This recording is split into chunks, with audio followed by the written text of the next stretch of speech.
அசாமில் காங்கிரஸ் ஆட்சிக்கு வந்தால் சட்டவிரோதமாக ஊடுருவியவர்களை பாதுகாக்க நிச்சயமாக சட்டம் கொண்டுவரப்படும் என்று பிரதமர் மோடி பேசியுள்ளார். அசாம் மாநிலம் கோகுமுக் இல் பேசிய பிரதமர் மோடி சட்டவிரோத ஊடுருவிகளுக்கு ஆதரவாக காங்கிரஸ் வெளிப்படையாகவே பேசி வருவதாகவும், ஆனால் அவர்களை காப்பாற்ற பாஜக அனுமதிக்காது என்றும் கூறினார். அசாமில் பெரும்பான்மை சமூகத்தினரை சிறுபான்மை சமூகமாக மாற்றி சட்டவிரோத ஊடுருவல்களை தங்கள் நிரந்தர வாக்கு வங்கியாக மாற்ற காங்கிரஸ் முயற்சிப்பதாக குற்றம் சாட்டினார்.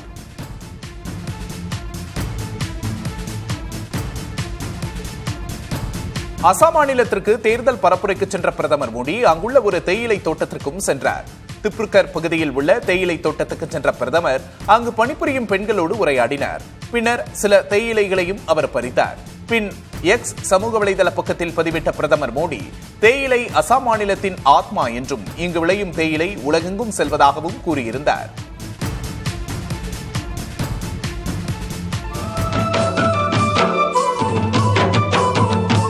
आप मेरे गुरु है आज।